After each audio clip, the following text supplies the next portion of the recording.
What the city is talking about. This is Montreal Now on News Talk Radio, CJAD 800.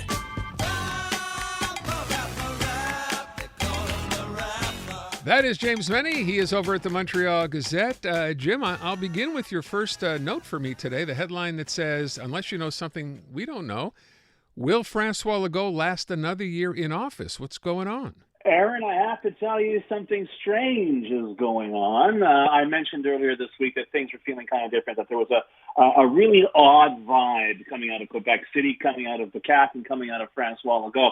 So here we are. We wake up on this lovely Wednesday. It is Wednesday, right? Morning.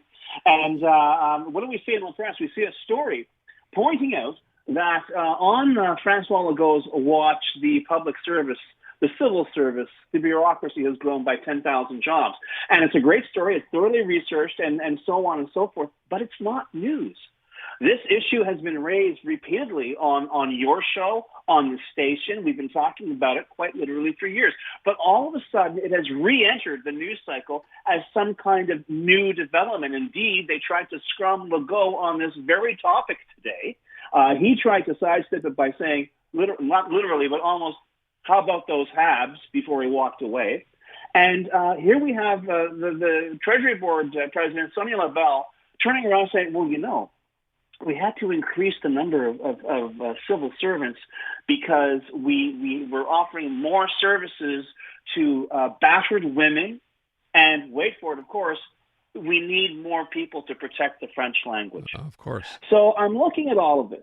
And, you know, these things don't happen in a vacuum. I'm really getting the impression that there are at least a couple of newsrooms out there that have turned around and said, you know, they sat down, they took a look at everything that François Legault has said since he became Premier of Quebec, or indeed as he was campaigning to become Premier of Quebec, and everything he has done. And they're realizing that the so-called third link fiasco is the least of the, how can I put it, the less than candid pledges that Mr. Legault made to the Quebec public. Indeed, we're also talking about, you know, he said he was not change the voting system and so on. There is, I just get there seems to be a shift, Aaron, in terms of like, you know, the tumblers on this lock of news coverage. And all of a sudden, it's not that the CAC has become the underdog or whatever. It's really looking like the CAC has become the party that is going to have to pay for what it has said. It wanted to be a populist government. You know, it wanted to take the cheap and easy route. It wanted to appeal to people's emotions or their prejudices or indeed their hatreds. Well, that's coming home to roost now, because you cannot turn around and say, well, we're going to cut the civil service by 5,000 in 2018, increase it by 10,000, and walk away from that. No other Quebec premier has ever walked away from that, and perhaps it's finally dawning on certainly some newsrooms in this province and perhaps with some opposition parties that no premier should. You know, yesterday you mentioned, I think, the idea, the surprise that learning the situation or realizing the situation after the whole third link, debacle, if you will, they're going back and still talking about this again. It's not been thoroughly dismissed, right? It's going to come back somehow because I don't know what they think they can gain from it, trying to win those voters back that caused them to lose in Jean Talon. But that aside, Jim, you also have a situation today. We were talking earlier to a Liberal MNA about this whole student intern situation, right? Yeah. The fact that they want to be paid. They're striking today in front of the National Assembly. They plan to do it for 3 days this week. This goes back to something the CAC had promised, because it was passed last March, that they would in fact do. And now they're saying, oh, yeah, we're not going to do it. And apparently because it would cost too much money or whatever else. You wonder how many of these things they can withstand before. Well, I mean, we're seeing their ratings plummet. But how many of these do you keep, battles that you sort of say you would start one way and finish another, that they can withstand before people realize they're a spent force? Well, it's spent force, but and this is kind of dangerous for the rest of us, because you don't have to like the government, but you have to have some faith in it. The government has to have some credibility. Mm-hmm. If the government's word is quite literally worth nothing, it's going to be very, very difficult for Quebecers to take anything that comes out of Quebec City under this government even slightly seriously. And I think that's one of the reasons why we're seeing such a bounce in the numbers for the PQ and Paul Saint-Pierre Plamondon, because he is in every sense of the phrase, not Francois Legault. Right. And you know, you and I have this debate before. I think the whole separation thing might shrink if his numbers continue to grow.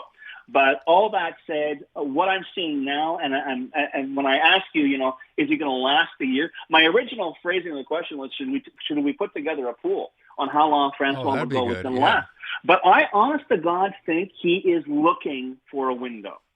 He is looking for an opportunity, whether it is the criticism that cannot be borne, the policy failure that cannot be explained. I think he is looking for a way to get out and still hold his head high, say, listen, I did my best, but you people don't appreciate me. You'd rather give your support to some separatists, which to me is something I could actually hear Francois Legault saying.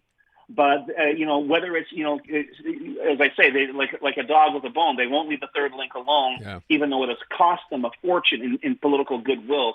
But I think at bottom, it's just stubbornness. And will there be a mutiny? Will that caucus turn around and say, listen, boss, we did get elected based on what you said, but what you said turns out to be, a lot of hot air. We're going to catch the flack. We had a little taste of it with the LA Kings fiasco, the LA Kings scandal.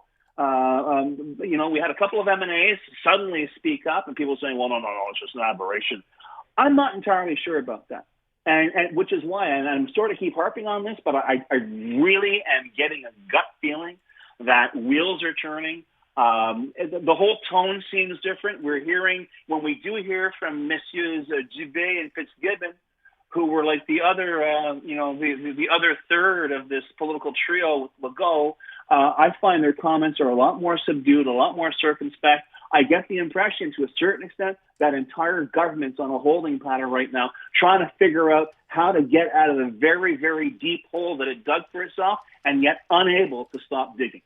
All right. I want to just go to this last part, which I brought up yesterday. We were talking to a lawyer, actually, about this whole idea that the SAAQ, of all people, of all agencies, wants to introduce biometrics, in other words, facial recognition. And, it seems to me, Jim, it's almost like a Monty Python sketch, right? If you could pick any agency within the government that would want to go ahead and start this, given their history and how badly they've managed their own website and that whole rollout, it would be the SAAQ. What do you think? Absolutely. I mean, but here's the other thing. And believe me, I think you and I have been talking long enough that, I'm not a conspiracy kind of guy. Do you really think that facial recognition isn't already being used by various levels of government? I use facial recognition to turn on my phone every morning. I don't know about you. Is that information that I willingly input into Apple hardware? Is that information staying with me, or has it been shared? I don't really know. I have no way of finding out, and I'm not particularly, I'm not losing sleep over the whole thing. But I have a sneaking suspicion at this point the train has kind of left the station when it comes to, we have to protect our privacy and our biometrics. We are under surveillance, not as much as say in London, but there are a lot more surveillance cameras in Montreal, government run or police-run surveillance cameras than there ever used to be. We're being surveyed left, right, and center by private surveillance cameras. I think that the entire issue isn't so much should this government have access or should this ministry have access. I just wish there was some agency out there, and for some reason, you might want to raise this later this week with Carmi Levy.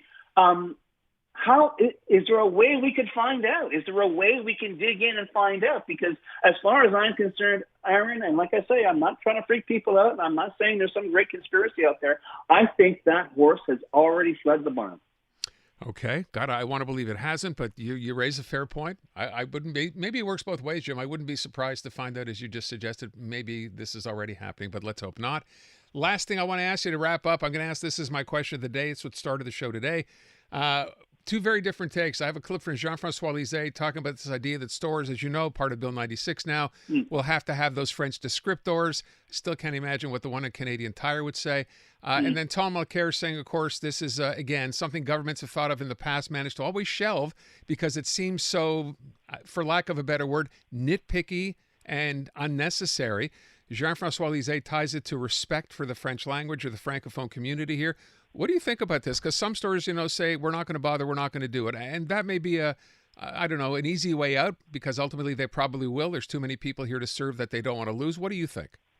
As you were saying all of this, Aaron, I was thinking of the voice of our good friend Jean Lapierre, who, when he would see situations like this, would become very, very kind of disgruntled and say, it's cheap, and it is. I would say it's petty, but it's cheap. It's a cheap move by a cheap-minded government. I think the vast majority of Quebecers are not as challenged over their identity, as terrified as Francois Legault would like to believe that they are, that they have no confidence in their language or their culture or their future, and to turn around and create these real kind of like incidents, these deliberately, demonstrative incidents, I think may please the usual audience over at Quebecor with picture bylines. But apart from that, I think there's a growing number of Quebecers out there who are just rolling their eyes and shrugging and saying, my God, is there nothing else that you can think about to do in the last 2 years you have in government? Fair enough. And that'll be my question. Jim, thank you. Adama.